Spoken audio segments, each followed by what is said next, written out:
sentido no son límites ni positivos ni negativos, puede incluir lo que quiera. Y también el poder constituyente pues no necesita ser razonable, en el sentido de que las cláusulas pueden estar mal redactadas o no resultarle sensatas a una parte de la población y sin embargo, digamos, esa es la naturaleza del poder constituyente.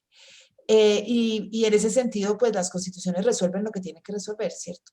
Y yo agregaría aquí una reflexión que ha hecho un colega mío, con el que en ocasiones estoy de acuerdo y en otras no, y es que de todas maneras las constituciones aspiracionales tienen un rol importante en la resolución de conflictos.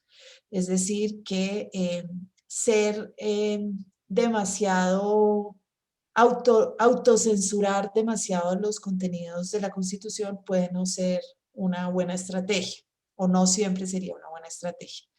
Finalmente, llamar la atención sobre algo que ya ha aparecido en algunas de las discusiones, y es que la eficacia de la Constitución no depende tanto de cuántos artículos sustantivos tienen, aunque ciertamente ese es un elemento, sino del diseño orgánico, ¿cierto? Si hay una parte sustantiva muy generosa y una parte dogmática muy generosa y una parte orgánica con unas instituciones muy debilitadas, pues no se avanza mucho.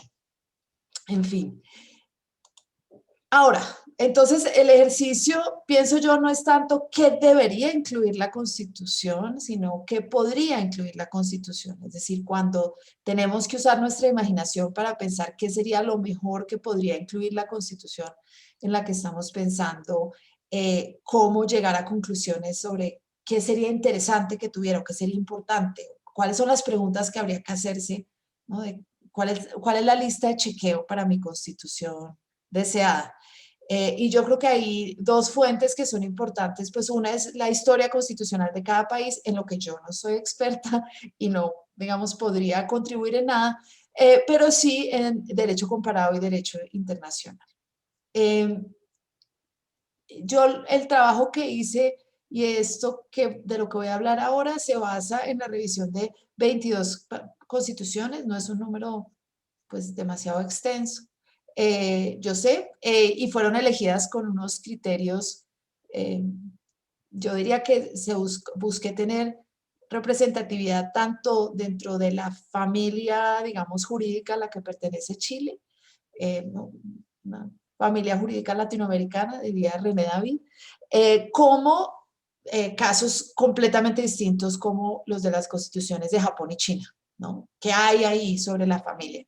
Entonces, esos 22 casos incluyen algunas constituciones europeas, la de Alemania, España, Italia y Portugal, algunas constituciones, digamos, del Oriente, Japón y China, eh, algunas constituciones latinoamericanas y, como les voy a mencionar, las constituciones de los países anglosajones o que pertenecieron en algún momento al Commonwealth no son comparables en esta materia. A partir de esa revisión de esas constituciones, digamos, propongo que uno podría clasificar las constituciones en cuanto a su aproximación a la familia en 4 tipos de aproximaciones, y me voy a concentrar en esta presentación, como ya lo había anunciado, en lo que uno podría llamar una constitución social y feminista. Y entre otras, bueno, creo que son las que tienen más cláusulas, entonces son las que nos dan un panorama más amplio. Ya de ahí pues habrá otras discusiones sobre dónde vemos a Chile, cada uno, cada una, sobre todo ustedes que es cuya opinión importa. Entonces, las constituciones liberales, digamos, es un tipo de constitución en su aproximación a la familia que se caracteriza por no decir nada sobre la familia. No dicen nada sobre la familia, pues porque se parten de la ideología liberal de los siglos XVII y XVIII, donde la Constitución pues, se refiere a la sociedad civil por oposición a la sociedad familiar, y la sociedad civil, digamos, es la de individuos libres que entran en competencia y en colaboración, y eso es lo que la Constitución debe regular, ¿cierto? Son las relaciones de la sociedad civil. Y las relaciones familiares pues se dejan para regulación de otras maneras. Entonces, estas constituciones todavía las constituciones vigentes hoy en esos países, ¿cierto? En los Estados Unidos, en la India, en Australia, en Canadá, son constituciones que no mencionan la familia.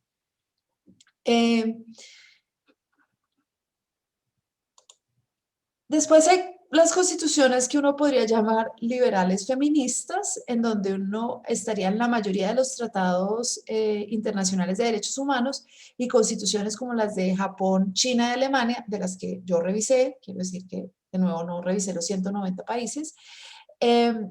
Esas constituciones se refieren a la familia de dos maneras. La primera, tienen una cláusula de no discriminación por el origen familiar, y la segunda es la cláusula de igualdad entre los esposos.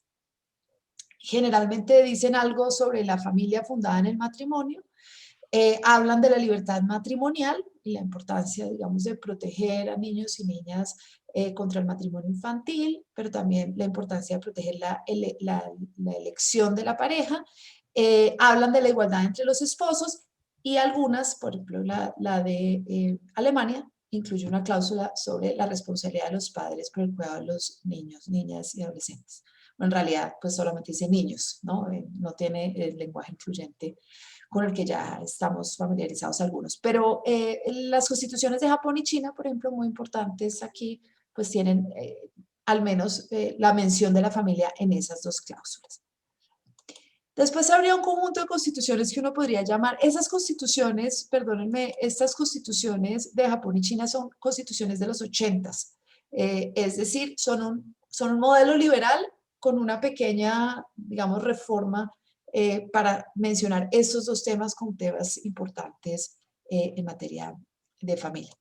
Después estarían las constituciones sociales, y las constituciones sociales son constituciones, muchas de ellas, que fueron formuladas y planteadas en sus primeras versiones en los años 30. O sea, no quisiera que pensáramos que las constituciones sociales son las constituciones de los 90 o los 2000, son las constituciones de los años 30, y que incluyen referencia a la familia. Estas constituciones reconocen la familia como base de la sociedad, establecen maneras en las que el Estado va a apoyar a las familias, y por esa razón tienen cláusulas, por ejemplo, como la de establecer un patrimonio familiar, explicar cómo la seguridad social va a tomar en consideración a las familias para protegerlas, y dice algo sobre el salario y cómo el salario va a sostener a las familias. Las constituciones, por ejemplo, de Argentina, de España, de Italia y de México se acercan a hacer este tipo de modelo que tiene, que tiene un contenido social, pero no tiene lo que voy a agregar para un cuarto tipo de constitución, que es una mirada a cómo redistribuir cargas al interior de la familia, que sería lo que haría que la constitución social adquiera unas dimensiones, yo diría aquí feministas, pero pues también podríamos decir de equidad de género. Entonces, finalmente, este último tipo de constituciones, que es en el que me voy a concentrar, que son constituciones que combinan la protección a las familias con redistribución de cargas e igualdad de derechos. Esas están en la muestra que yo seleccioné, países como Colombia, Brasil, Portugal, Ecuador y Bolivia, aunque, digamos, yo incluiría acá también a España. Bueno, algunas de las cláusulas españolas son interesantes también para mirar desde este punto de vista. Ahora, el ejercicio que voy a presentar a continuación, y aquí esta presentación ya la estoy sintiendo tal vez más corta de lo que había pensado, pero bueno, tengo todavía mucha información que pueden extraer a través de preguntas. Las constituciones, ¿cuál es todo el paquete? ¿Cuál es la lista de cláusulas que tienen estas constituciones que son sociales, es decir, que hablan de la familia y de cómo debe protegerse la familia a través de la seguridad social, los impuestos, etcétera, y que están preocupadas por redistribución de cargas?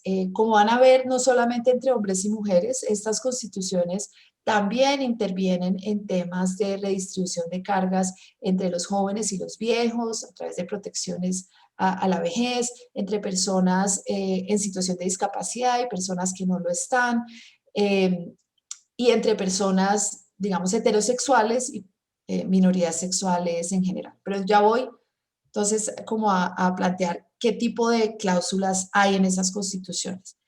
La primera sobre la que quiero llamar la atención es la de la diversidad familiar. Ahí hay, lo que he puesto como cómo podría ser el artículo constitucional, en realidad es una combinación de artículos de varias constituciones, o sea, ninguno de estos es una transcripción literal de ningún artículo de ninguna constitución o tratado internacional, sino cómo podría uno, a la luz de lo que existe ahora, qué tipo de formulaciones esperaría uno de las nuevas constituciones. Eso también lo podemos discutir, cómo llegué hasta este tipo de formulaciones. Pero bueno, estas constituciones reconocen la diversidad familiar. Y ese reconocimiento de la diversidad familiar, diría yo, tiene dos componentes. El primer componente, digamos, por ejemplo, la constitución ecuatoriana es clarísima, se reconoce la diversidad familiar. Y yo creo que esa afirmación no sobra, pero que también es importante la afirmación sobre la discriminación por el origen familiar, porque es la forma en la que se podría ver materializada, digamos, esa afirmación más amplia, más vaga sobre el reconocimiento de la diversidad, pues se tiene que materializar en mandatos concretos. Pero ese primer tema de la diversidad familiar creo que es importante. En materia de diversidad familiar, tal vez una de las discusiones más grandes ha sido entre las familias basadas en el matrimonio y las familias no basadas en el matrimonio. Y en ese sentido, varias constituciones, digamos, lo que dicen no es explícitamente se reconoce la diversidad familiar, sino se tratará de igual manera la familia formada por de hecho o por la mera voluntad o sin acudir a las formas legales. Son varias maneras en las que se podría expresar eh, esa diversidad familiar. Yo creo que es importante en este punto lo que señala la Constitución de Portugal, para inscribir dentro de la Constitución que si bien se reconocen las familias, se reconocen en su diversidad, también hay un propósito de proteger la familia para proteger a sus miembros individuales, que estaría como en línea con los proyectos de desfamiliarización. Y así lo pone la Constitución de Portugal, dice, se protege a las familias para garantizar el bienestar de sus miembros, ¿cierto? No es una protección de la familia como un ente en sí mismo, sino porque es un vehículo para el bienestar afectivo, emocional y económico de los individuos. Aquí en la diversidad familiar, claro, hay otros 2 o 3 debates que uno puede pensar si los incluye como parte o los pone aquí lo he puesto en un lugar diferente. Los otros 3 debates son los del matrimonio igualitario, matrimonio entre parejas del mismo sexo, la poligamia y el matrimonio religioso versus el matrimonio que no es religioso. Todas esas son son diversidades que han sido objeto de discusión históricamente. La Constitución de Sudáfrica, de las que yo revisé y de las que yo conozco, bueno, tal vez, bueno, no revisé ningún otro país, bueno, no revisé ninguno de los países musulmanes, pero de las que revisé, la Constitución de Sudáfrica es la única que dice algo sobre la poligamia y lo amarra a la diversidad religiosa. Es decir, dice, dado que el Estado reconoce la diversidad religiosa, reconoce que algunas religiones pueden aceptar matrimonios poligámicos. No es frecuente. La Constitución colombiana reconoce algún tipo la legislación colombiana reconoce algún tipo de poligamia, pero esa, digamos, no es una de las preguntas generalizadas dentro de nuestra tradición, digamos, católica. La pregunta por la religión católica y la forma religiosa es una pregunta que algunas constituciones deben resolver. La Constitución colombiana, por ejemplo, es una que afirma que todos los matrimonios religiosos tendrán el mismo valor que el matrimonio civil. Eh, no es frecuente, y yo diría que si en Chile ya ese problema se resolvió de otra manera, tal vez no sea necesario devolverse a esa forma de diversidad. Y finalmente está la diversidad representada por las parejas del mismo sexo, pero esta era, yo pensaba que podría más bien incluirse en una cláusula sobre autonomía sexual, porque las constituciones, digamos, contemporáneas también reconocen la autonomía sexual, no solo como, digamos, parte de lo que afecta a la diversidad familiar, sino como un derecho individual. Y aquí entonces una posible formulación sería: toda persona tiene derecho a elegir su pareja y a tomar decisiones sobre su sexualidad. El matrimonio y las uniones libres serán, las uniones maritales serán libres y siempre podrán disolverse. Hombres y mujeres tendrán iguales derechos y obligaciones en sus relaciones maritales. Bueno, ya poner ahí hombres y mujeres puede sugerir que el matrimonio no es tan diverso como uno quisiera, pero creo que ahí esa es una posibilidad que une mucho de lo que se ha dicho en comités internacionales, pero también que ya están tratados internacionales, etcétera. O sea, espero que ahí les vaya resonando cómo conjugar algunos aspectos. Después, hay cláusulas en las constituciones, muchas de las constituciones que revisé, hay cláusulas sobre derechos reproductivos. Generalmente esas cláusulas sobre derechos reproductivos tienen dos características. Una, proteger el derecho a decir el número de desplazamiento de los hijos, que tampoco ya está reconocido en el derecho internacional, y otra, la protección a la maternidad. Esas dos son las más frecuentes: la protección a la mujer en el estado de embarazo y durante el embarazo y después del parto, y por otra parte, digamos, una fórmula general: toda persona tiene derecho a decir el número de espaciamiento de los hijos. Esta fórmula: toda persona tiene derecho a elegir el número de espaciamiento de sus hijos, por ejemplo, está en la Constitución colombiana, está en la Constitución mexicana, y varias constituciones, muchas constituciones tienen protección a la maternidad. Eh, la Constitución del Portugal tiene esa protección a la adopción y la procreación asistida, que yo creo que sería, digamos, una forma de, digamos, de reconocer de una manera más amplia los derechos reproductivos sobre los que hay amplios consensos. Entonces uno podría tener una cláusula que dijera: el Estado regulará la adopción y la procreación asistida de tal manera que se amplíen las posibilidades reproductivas de todas las personas y garantiza el derecho de toda persona a conocer su origen familiar. Eso está, es casi tomado esa sección de la Constitución de Portugal.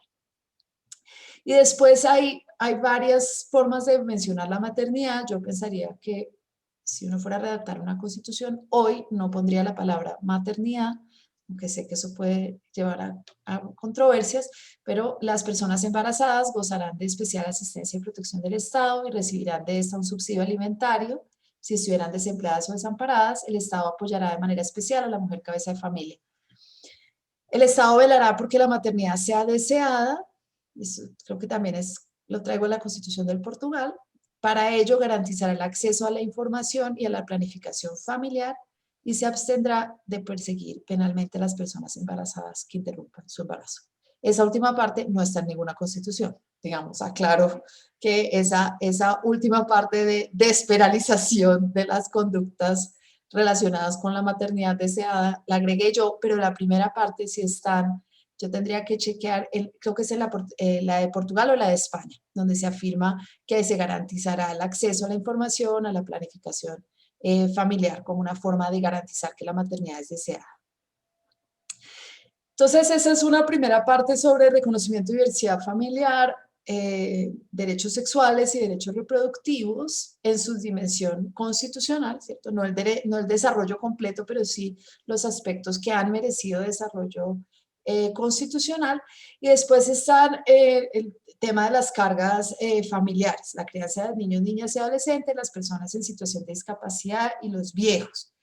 Y esas son cláusulas muy largas. Hay constituciones que le dedican muchos artículos muy extensos, como las de Ecuador y Bolivia. Yo aquí traté de tomar algunos elementos de esas constituciones, pero adoptando un poco más la forma de las constituciones española y portuguesa, que son tal vez más sintéticas. Entonces, aquí los niños y las niñas tienen derecho a ser cuidados por sus padres, el Estado protegerá a los niños y niñas de toda forma de abandono, discriminación y opresión, y contra el ejercicio abusivo de la autoridad en la familia y en las demás instituciones. Las personas en situación de discapacidad y los adultos mayores también tienen derecho al cuidado en condiciones de dignidad. El Estado apoyará a las familias en el cuidado, garantizando la igualdad en la distribución de las cargas familiares, mediante políticas de conciliación, vida familiar y laboral, extendiendo la seguridad social a quienes se hacen cargo de trabajo familiar sin recibir remuneración y teniendo en cuenta las necesidades de las familias al establecer impuestos, cargas y contribuciones. El Estado promoverá la creación de una red nacional de centros de cuidado que apoyen a las familias en los cuidados de niños y niñas, personas en situación de discapacidad y adultos mayores. Creo que esta última probablemente viene de es muy específica, creo que viene o de la de España o la de Portugal. Yo no sé si esa ya es más histórica y atada al contexto, no sé si en todas pero ese es el tipo de cláusulas constitucionales que ya tienen algunos países para ilustrar. Finalmente, hay tres tipos de cláusulas que tienen como recorridos históricos, ¿no? Entonces, si uno pudiera decir, hay primero la diversidad familiar, derechos sexuales, derechos reproductivos, cuidado, y ahora vienen tres, como les decía, la de la diversidad religiosa, que no sé, digamos, no es uniforme a lo largo de los países. Hay países que solamente tienen cláusulas de libertad religiosa y libertad de conciencia. Hay otros que dicen algo en cuanto a la relación de religión y familia. Yo no agregué nada ahí porque creo que ese no es el tema de Chile, pero y después habría dos, sobre la violencia al interior de la familia y en general la violencia contra las mujeres, que está, por ejemplo, la Constitución colombiana habla de violencia en la familia en general, la Constitución boliviana habla de la violencia contra las mujeres y la violencia de género en particular. La Constitución boliviana lo tiene como parte de la prohibición a la tortura, o sea, no en relación con la cláusula de la familia, sino en el capítulo sobre tortura. Yo creo que ahí pues habría pues uno puede mirarlo de diferentes maneras. Eh, pero digamos, definitivamente sobre lo que hay algún acuerdo es que este es un tema de agenda que necesita estar también en la Constitución, ¿no? Y aquí las transformaciones en el derecho internacional, pero también en los derechos internos de las mayorías de los países, pues es abundante y muchas constituciones tienen cláusulas con esta prohibición de la violencia en la familia. Unas lo separan, como les digo, entre los niños, niñas, los adultos mayores y las mujeres. Uno podría, la Constitución colombiana dice, eh, la armonía familiar será objeto de protección del Estado, ¿no? Es algo mucho más general que algo como esto. Y después hay una cláusula que se repite en muchas constituciones, yo creo que en 20 de las 22 constituciones que estudié, que es esa de reconocer el papel de los padres en la educación de los hijos.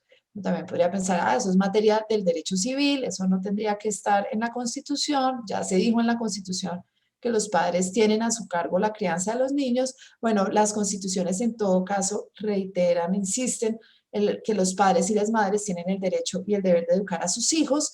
Eh, de nuevo, creo que esto viene de la portuguesa, particularmente en lo que se refiere a la educación como garantía de realización profesional y participación en la vida cívica.